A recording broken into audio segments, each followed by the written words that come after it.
Two massive twin-rotor CH-47 Hawaii Army National Guard Chinook helicopters airlifted some 100 tons of fence panels, poles, and associated equipment to two separate locations in the Ko'olau Mountains on Oahu.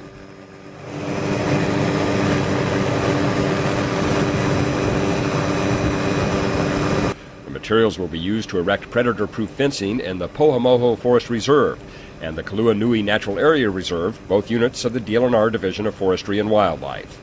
This is Marigold Zoll, DOFA Native Ecosystems Manager.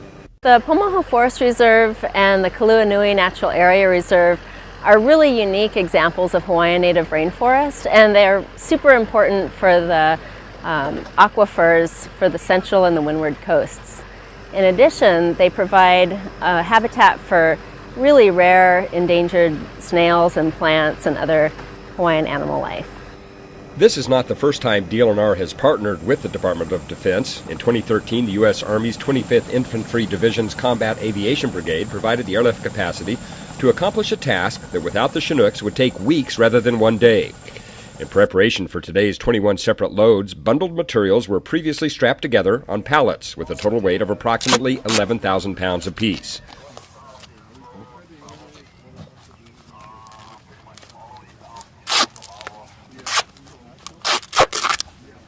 By comparison, if the state had to rely on the contract helicopters it typically uses, they'd only be able to airlift 500 pounds in each load.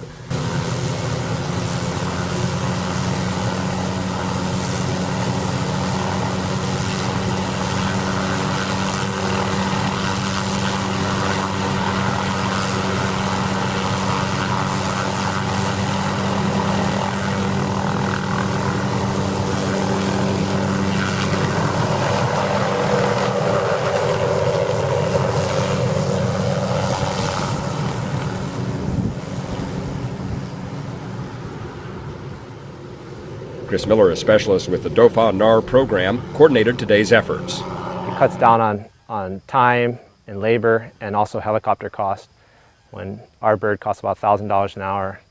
So they're saving us a significant amount of money by doing this as a training opportunity for the National Guard. So it's a win-win for both sides.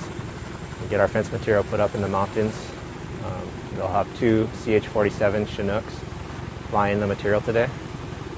And we should be able to get all of our 200,000 pounds of fence material done in one day if the weather cooperates. Coordination and execution of the airlift is a complex process. It involves procuring and preparing 200,000 pounds of materials both on the lift end and in the drop zones.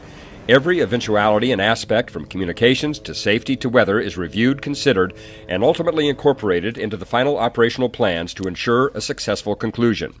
Work to build fences using materials airlifted to Pohamoho and Kaluanui today will begin immediately and is expected to be completed in 2016.